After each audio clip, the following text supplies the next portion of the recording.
నమస్తే, welcome to పొలిటెంట్ health. అంతా నా తలరాత, అంతా నా కర్మ అంటూ చాలామంది నిరాశ నిస్పృహలతో డిప్రెషన్లో ఉంటుంటారు.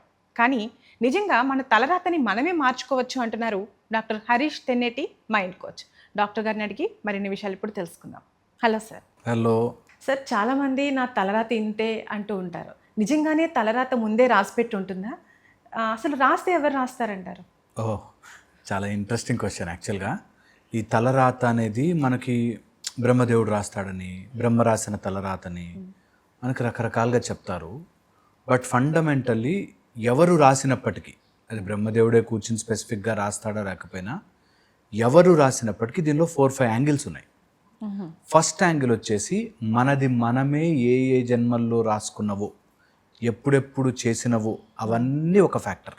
ఓకే, అవన్నీ కంబైన్ అయ్యి దాన్ని ఇప్పుడున్న పరిస్థితి ప్రకారము మనని కరెక్ట్గా ఆ మనము చేసిన కర్మలకి కావలసిన సిచ్యువేషన్స్ని క్రియేట్ చేయడానికి ఒక ఆస్పెక్ట్లో రాయడం జరుగుతుంది. ఓకే. సో మనం కర్మ రాసుకున్నాం, సపోజ్ ఒకరిని తిట్టాము, కొట్టాము, మళ్ళీ ఇప్పుడున్న లైఫ్ టైంలో మనకి అలాంటి వాడెవడో తిట్టాలి కొట్టాలి అనే కర్మని మనమే రాసుకుని తెచ్చుకున్నాం. సో ఇప్పుడు ఆ సీన్ రావడం కోసం, ఆ తిట్టడం కొట్టడం అనే సీన్ రావడం కోసం బ్రహ్మ రాసిన తలరాతలో కొంచెం మిక్స్ అవుతుంది. కంపల్సరీగా. సెకండ్, థర్డ్ ఆస్పెక్ట్, అలా రావాలి అంటే, అంటే మనకు రాసిన తలరాత మన లైఫ్లోకి అలా రావాలి అంటే, అలా ఎప్పుడు జీవుణ్ణి అలాగా భగవంతుడు వదిలేడు అంటారు. బికాస్ మన బయోలాజికల్ బాడీ, దాంట్లో పాటు ఆత్మ కలిసి వస్తేనే ఇలా వస్తాము, ఎక్స్పీరియన్స్ చేస్తాము. దానితో పాటు భగవంతుడు పరమాత్మ స్వరూపం కూడా ఉంటుంది. మనకి హృదయ స్థానంలో ఒక అంగుష్ట మాత్రమున ఆత్మ ఎలా అయితే ఉంటుందో దానికి అటాచ్డ్ పరమాత్మ కూడా ఉంటాడు. అంటే అర్థం చేసుకోవడం ఏంటంటే, తలరాతని మనము ఏదో జన్మలుగా ఒక టేప్ రికార్డర్ రాసుకొచ్చాము, ఆ సీన్ రావడం కోసం బ్రహ్మ తయారు చేసిన ఈ సృష్టి మొత్తంలోంచి రావాల్సిన స్క్రిప్ట్ వస్తుంది. దీనితో పాటు మనము ఏదైతే ఎక్స్పీరియన్స్ చేయాలి అనుకుంటున్నామో వాటికి కావలసిన ఇంగ్రీడియంట్స్ కోసం కొన్ని శరీరంలో కొన్ని ప్రాబ్లమ్స్, తర్వాత నక్షత్ర గ్రహ ప్రభావాలతో ఒకటి, దాని తర్వాత ఆ నొప్పిని భరించడానికి లెవెల్స్ ఇస్తాడు. భగవంతుడు పరమాత్మ స్వరూపంలో ఉంటాడు కాబట్టి దానికి కావలసిన బుద్ధిని, శక్తిని, చేతనత్వాన్ని కూడా ఇస్తాడు. సో తలరాత ఇచ్చేది ఓన్లీ సింగిల్గా నువ్వు అనుభవించరా అని ఇవ్వడు. అనుభవించేది ఇస్తాడు, వాటిని దాటి బయటకి రావలసిన కర్మని, శక్తిని, దానికి కావలసిన బుద్ధిని, కాన్షియస్నెస్ కూడా ఇస్తాడు. దేవుడి సపోర్ట్ ఉంటుంది, మళ్ళీ కంపల్సరీగా ఉంటుంది. ఓకే, చాలా మందికి తెలియంది ఏంటంటే, ఇదంతా కూడా ఎక్స్పీరియన్స్ చేయడానికే వస్తాం. ఒక ఫన్ పాయింట్ చెప్తా. ఇక్కడ నుంచి మనం ఏదో తప్పులు చేస్తాం కదా, నరకానికి వెళ్తాం అంటారు కదా. ఓకే, అంత దాటాక, పాతాళం దాటాక నరకానికి వెళ్తాం అనుకుందాం. నరకానికి వెళితే ఇక్కడ శరీరం ఇక్కడ పూర్తి చేశాం కదా, ఇంకా నేనేం బాధపడాలి కదా, పెయిన్ తెలియదు కదా. అక్కడికి యాతనా శరీరం అని ఒక శరీరం వస్తుంది. ఓహో, అప్పటికి మనకి ఇది గుర్తుండదు. మనకు ఆ శరీరమే ఒరిజినల్ శరీరం అని నమ్ముతాం. అది కాలుస్తుంటే మంట వస్తోంది అని మనకు తెలుస్తుంది. It is also an experience. ఇంకొక డైమెన్షన్లోకి వెళితే అది కూడా మన ఎక్స్పీరియన్సే అని అనిపిస్తుంది. అయ్యో నా శరీరాన్ని కాల్ చేస్తున్నారు, అయ్యో నా నీ శరీరమే కాదురా అది. కానీ అక్కడ ఎక్స్పీరియన్స్ ఎలా ఇస్తుందంటే, నన్ను యాతన పెట్టేస్తున్నారు, టార్చర్ పెడుతున్నారు, జన్మల పాపాలు గుర్తు చేసి కాలుస్తున్నారు అన్నట్టుగా తెలుస్తుంది ఎక్స్పీరియన్స్. రియల్గా కూడా చూస్తే శరీరము లేదు, ఓన్లీ ఆత్మస్వరూపమే. దిస్ ఇస్ ఆల్ నశ్వరం, వెళ్ళిపోతుంది. అది ఇక్కడే తెలుసుకుంటే మన కర్మని మనం తిరిగి రాయవచ్చు. అది తెలుసుకోలేక మనిషి తిరిగి నరకం ఉందేమో, నరకంలో నేను అనుభవించడానికి అక్కడో శరీరం వస్తే ఆ శరీరము నాదనుకుని బాధపడుతుంటాం. ఓకే, సో అలాగా నరకంలోకి వెళ్ళినా లేకపోతే ఇక్కడ ఉన్నా మనకి ఆ స్పృహ లేకపోతే, దట్ నేను ఎన్ని కర్మలు చేసి వచ్చినా నా తలరాత ఇంతకు ముందు తెలియకుండా రాసుకున్నా ఓకే. భగవంతుడి శక్తి కూడా నాతో ఉంటుంది.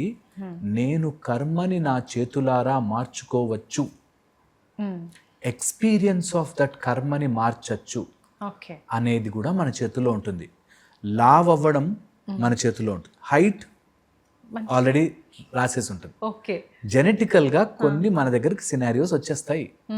హైట్, హెయిర్ కలరు, కన్ను యొక్క రంగు, ఓకే, ఇవి న్యాచురల్గా మనకు వచ్చేస్తాయి. వీటిని మార్చలేము. తలరాతలో భాగమేనా? ఇవి కర్మతః వచ్చేస్తాయి. ఓకే. తలరాతలోని భాగంగా నువ్వు ఇలాంటి కుటుంబంలోకి వెళ్ళి పుడతావు. 4 విషయాలు తలరాతలో గ్యారంటీగా వస్తాయి: జన్మ, మృత్యు, జర, వ్యాధి. ఓకే. ఎక్కడ పుడతావు, ఎవరింట్లో పుడతావు, ఎలాంటి ఫ్యామిలీ మధ్యలో పుడతావు, నువ్వు మార్చలేవు. ఎందుకంటే అనుకుని రాలేము. నేను ఒక చిన్న స్టోరీ విన్నాను సార్, మీరు ఇప్పుడు అంటున్నారు కదా దాని గురించే. ఒక ఆమెకి తన కర్మ ఫలితంగా తనకి పిల్లలు పుట్టరు ఆ జన్మలో, యాక్చువల్గా పుట్టకూడదు. ఒక మత ప్రవక్త ఉంటారు కదా, ఆయన దగ్గరికి వెళ్తుంది. వెళ్ళేటప్పుడు దారిలో ఉన్న ఆకలితో ఉన్న పేదవాళ్ళకి ఆమె రొట్టెలు పంచిపెట్టుకుని వెళ్తుంది. అండ్ ఆమె కోరిక చెప్పుకుంటే నాకు పిల్లలు కావాలని చెప్పుకుంటుంది. చెప్పుకున్నప్పుడు ఆయన మత ప్రవక్త చెప్తారు, నీకు పుట్టరమ్మా, పిల్లలు పుట్టరు ఈ జన్మలో అయితే అని చెప్తారు. ఆమె ఏడ్చుకుని వెళ్ళిపోతుంది. కానీ కొన్ని సంవత్సరాల తర్వాత ఆమెకి పిల్లలు పుడతారు. అయితే ఆయన శిష్యుడు అడుగుతాడంట, ఆ రోజు మీరు పిల్లలు పుట్టరని చెప్పారు కదా గురువుగారు, ఆమెకి ఎలా పిల్లలు పుట్టారంటే, ఆమె చేసిన దాన ధర్మాలు, ఆమె చేసిన మంచి పనుల వల్ల ఆమె తలరాత చేంజ్ అయిందని చెప్పి ఆయన గురువుగారు అని అంటారు. సో అలా అవుతుందా సార్ నిజంగా? అంటే అది కూడా రాసి ఉంటుంది, ఆ గురువుకి కనిపించి ఉండదు. ఓహో. అది కూడా కర్మలో భాగమే. ఒకడు వచ్చి నీకు రాంగ్ డయాగ్నోసిస్ చేస్తాడు, ఒకడు వచ్చి నీకు రాంగ్గా చెప్తాడు. అది కూడా పార్ట్ ఆఫ్ యువర్ కర్మనే. అది కూడా నీ తలరాతలోని భాగమే. ఆ స్వామీజీయో గురూజీయో నీకు పిల్లలు పుట్టరు అని చెప్పగానే అక్కడి నుంచి బాధపడ్డామా? అయ్యో నాకు ఎప్పుడు ఆ బాధ కూడా అనుభవించడానికే వస్తాయి. ఓకే. సో ప్రతి సీన్ నేను మళ్ళీ చెప్తున్నా కదా, మీ లైఫ్లోకి వచ్చే ప్రతి సీన్ ఆల్రెడీ రాసి ఉంటుంది. అది ఎక్స్పీరియన్స్ కోసం మాత్రమే. ఓకే. మళ్ళీ చెప్తున్నాను, ఎక్స్పీరియన్స్ కోసం మాత్రమే. ఈ ఫిక్స్ అర్థం కాదు చాలా మందికి. నువ్వు ఏదైనా నీ లైఫ్లోకి వచ్చింది అంటే కర్మతః వస్తుంది. ఆ కర్మతః వచ్చిన సీన్ని, తలరాత ద్వారా మనకు వచ్చిన సీన్ నువ్వు ఎలా తీసుకుంటావు అన్న దాన్ని బట్టే జీవితం. ఓకే. ఓకే, అదొక్కటే జీవితం మన చేతుల్లో ఉన్నది. నేను ఈ సీన్ని ఎలా అనుభవించాలి, ఎలా ఎక్స్పీరియన్స్ చెయ్యాలి అన్నది మన చేతిలో ఉంటుంది. ఓకే. మిగతాదంతా కూడా తలరాత ప్రకారమే. నీ తలరాత ప్రకారము ఎవరైనా నీకు గురువు మంచి చెప్తున్నా కూడా ఎక్కదు. అది కూడా తలరాతలోని భాగమే ఉంటుంది. చెప్పడం ఈజీ సార్, అవన్నీ ఎలా తెలుస్తాయి, నా తలరాత అంతా నా చేతిలో ఉంటాయి. నిజంగా కూడా తలరాతలోనే మనకి ఎంత చెప్పుకున్నా, ఎంత ఎక్స్ప్లెయిన్ చేసుకున్నా మోటివేట్ కాని వాళ్ళు ఎందుకుంటారంటే దీనికోసమే. అయితే తలరాతలోనే నీకు you have a free will, you have, మనము ఏం చేసుకోవాలి, దాన్ని ఎలా ఎక్స్పీరియన్స్ చేయాలి అనేది కూడా మన చేతుల్లో ఉంటుంది. అందుకే భగవంతుడి ప్రేరేపణతో మారచ్చు. ఓకే, మన కర్మ భగవంతుడి యొక్క ప్రేరేపణతో మారచ్చు. అందుకే దైవం నామస్మరణ చేయండి, లేకపోతే గుడికి వెళ్ళండి, దండం పెట్టుకోండి, దేవుడి యొక్క చరణాలను మీరు స్పర్శ చేయండి అంటే అర్థము, నీ లోపల ఉండే ఆ పరమాత్మ యొక్క శక్తిని కనుక చూడగలిగితే, దట్ నేను ఎక్స్పీరియన్స్ చేస్తున్న శరీరము ఒకసారి నిద్రపోగానే మాయమైపోయింది.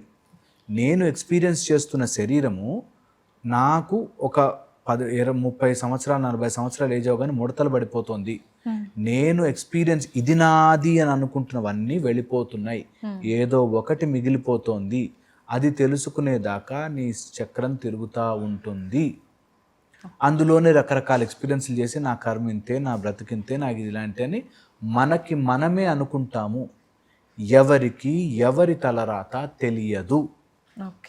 ఓకే, అందాజ చేయొచ్చు, ఒక గెస్ కొట్టచ్చు, ఒక ఇలా ఉంటే ఇలా అయ్యుండొచ్చు అని చెప్పి ఒక మనము మెథడ్ వేయచ్చు. కానీ నిజంగా ఇదే జరుగుతుంది అని చెప్పలేము. అందుకే నా తలరాతలో ఇంతే ఉంది అని ఎవ్వరూ చెప్పలేరు. ఎవ్వరూ కూడా. నార్మల్గా ఆస్ట్రాలజికల్గా, నేను ఆస్ట్రాలజీ నేర్చుకున్న 26 సంవత్సరాలు, నేను చెప్తున్నా కదా, అందాజగా ఒక లెక్క వేయచ్చు. ఈ గ్రహం ఇక్కడ ఉండి ఈ నక్షత్రం ఇలా ఉండి ఇది ఇలాంటి చూపుతో పడుతూ ఉంటే ఇలా జరిగే అవకాశం ఉంటుంది అని అందాజ వేయచ్చు. బ్రహ్మ రాసిన తలరాతలోకి పూర్తిగా తొంగి చూసి పూర్తిగా చూడగలిగే శక్తి మానవులకు ఉండదు, అన్లెస్ దే ఆర్ పరమ గురువులో ఎవరో గొప్పవాళ్ళు. అండ్ అలాంటి బ్రహ్మ రాసిన తలరాతని మార్చగలిగేది కూడా బ్రహ్మ విష్ణు మహేశ్వరుల ఆర్ అమ్మవారి యొక్క శక్తి, భగవంతుడి యొక్క శక్తి మాత్రమే. మిగతాదంతా మనం అందాజు వేయచ్చు. నువ్వు ఇప్పుడు అక్కడెక్కడో పొగొస్తుందంటే ఎక్కడో కాలిందేమో అని మనకి ఎలా అయితే అనుమాన ప్రమాణముగా మనం చేయొచ్చో అట్లాగా ఒక అది రాయి వేయచ్చు. దట్ ఈ గ్రహం ఉంటే వీళ్ళకి పెళ్లి దగ్గర కొంచెం సమస్య అవుతుందేమో అలాగా మనము చేయగలుగుతాం. బట్ అంతా కూడా తలరాత ప్రకారమే జరుగుతూ ఉంటుంది. ఆ ఎక్స్పీరియన్స్ మారడం కూడా తలరాత ప్రకారమే జరుగుతుంది. ఓకే, కానీ తలరాత ఎవరికి పూర్తిగా తెలియదు కాబట్టి మీరు అలా అన్నారు కదా ఇలా అన్నారు కదా అని మనము కన్ఫ్యూజ్ అవుతాం, కానీ అలా అనుకోవడం కూడా తలరాతలో భాగమే ఉంటుంది. ఓకే, చాలా చాలా ప్రొఫౌండ్. ఒక్క ఫైనల్ మాట చెప్పి క్లోజ్ చేస్తా. తలరాత బ్రహ్మ రాసిన రాతలో నిన్ను తయారు చేసేటప్పుడే 3 రకాలుగాను తయారు చేస్తాడు. శరీరము, ఆత్మ, పరమాత్మ 3 కలిస్తేనే you as a human being ఇందులోకి రాగలవు. ఇది మహోత్కృష్టమైన మానవ జన్మ కాబట్టి శరీరాన్ని గట్టిపరుచుకో, ఇదొక్కటే మెషిన్. ఆత్మని తెలుసుకో, పరమాత్మని నమ్ముకో. ఈ 3 ద్వారానే నీ తలరాతని నువ్వే నీ చేతుల్లోకి తీసుకుని అర్థం చేసుకుని ఎక్స్పీరియన్స్ని మార్చగలవు, తలరాతని మార్చలేవు. ఓకే సార్, చాలామంది నా తలరాత ఇంతే, ఇదంతా నా కర్మ అని చెప్పి వాళ్ళు అలానే ఉండిపోతారు. ఎటువంటి ప్రయత్నాలు చేయకుండా వాళ్ళ లైఫ్ని స్పాయిల్ చేసుకుంటూ డిప్రెషన్లో ఉండిపోతూ ఉంటారు. వాళ్ళకి మీరేం చెప్తారు? అదే మాట అండి. మళ్ళీ కర్మ అనేది మనం చేసుకున్నదే, తలరాత అనేది మనము ఎప్పుడో చేసుకున్నదే. సో ఇప్పుడు నువ్వు చేసే పని రేపొద్దున నీ తలరాతగా మారుతుంది. ఇప్పుడు నువ్వు చేసే యాక్టివిటీ రేపొద్దున నీ తలరాతగా మారుతుంది. కాబట్టి నా తలరాత ఇంతే అని ఉండదు. చెయ్యండి, ప్రయత్నం చేసుకుంటూ పోండి. నిరంతరము ఎప్పుడు ఛాన్స్ దొరికితే అప్పుడు నిరంతరం okay practice something for your life. ఏదో ఒక గొప్ప గుణం తీసుకుని దాని మీద పదే పదే ప్రాక్టీస్ చేయండి. ఎలాంటి కష్టమైనా దాటుతారు. ఏ కష్టం ఉన్నా సరే అది తలరాత ఇంతే అని ఉండదు. భగవంతుడి శక్తి, బుద్ధి అండ్ కాన్షియస్నెస్ 3 కలిసే ఉంటాయి. సో మనం మార్చుకోవాలి అనుకుంటే ఖచ్చితంగా ఎక్స్పీరియన్స్ని మార్చచ్చు. తలరాత ప్రకారం కొన్ని సీన్లు వస్తాయి మన లైఫ్లో, కానీ దాన్ని దాటి వచ్చే ధైర్యము, శక్తి, భగవంతుడి ప్రేరేపణ కూడా ఉంటుంది. ఇది నిజం. సో తలరాతలోకి వస్తే నాకు ఇలాంటి భార్య దొరికింది, నా లైఫ్ అంతా పాడైపోయింది, నా హస్బెండ్ ఇంతే, వీడు మారడు, లేకపోతే ఆఫీస్లో ఉన్నవాళ్ళు నాకు ఉద్యోగం ఇంతకంటే బెస్ట్ ఉద్యోగం రాదు, నేను ట్రై చేయలేను, ఎక్కడికి వెళ్ళినా నా బాస్ తిడతాడు, ఈ టైప్లో నా కర్మ ఇంతే, నా లైఫ్ ఇంతే అని పిల్లలు కూడా, యంగ్స్టర్స్ ఈ మధ్యలో అయితే యంగ్స్టర్స్ ఎంతమందో నా లైఫ్ ఇంతే సార్, మా నాన్న స్పాయిల్ చేసిండు, అప్పుడే వాళ్ళు గారు చెప్పుంటే బాగుండే, చేయలే, మా ఇంట్లో గొడవలు ఉంటాయి, ఇట్లాగా చెప్తూ చాలామంది నా తలరాత ఇంతే అని ఆగిపోతారు. నేను మళ్ళీ ప్రతి వ్యక్తి ఎవరైతే అలా ఆలోచిస్తున్నారో డిప్రెషన్లోకి వెళ్ళిపోతున్నారు, అడుగు ముందుకు వేయడమే. జరిగిపోయినది ఆర్ కర్మ అని అనుకుంటున్నది అక్కడితో వదిలిపెట్టి ప్రయత్నము చేస్తే, నేను చెప్తున్నాను కదా, ఎలాంటి కర్మనైనా సరే ఎక్స్పీరియన్షియల్గా మనము మార్చుకోవచ్చు. అది ఒక్కటి తెచ్చుకోవడమే మన పని. దట్ నువ్వు ఎన్ని కష్టాలన్నా రాని, నేను అడుగు ముందుకు వేస్తున్నా, నేను ప్రయత్నము చేస్తున్నా అని అనుకుంటే కర్మ మనని ఇబ్బంది పెట్టడం, బాధ పెట్టడం వెళ్ళిపోతుంది. అయ్యో నా కర్మ కర్మ కర్మ అనుకోవడం వల్ల మీకు లైఫ్లో ఏది రాదు. అనవసరమైన స్ట్రెస్, ప్రెషర్ తప్ప ఏమి రాదు.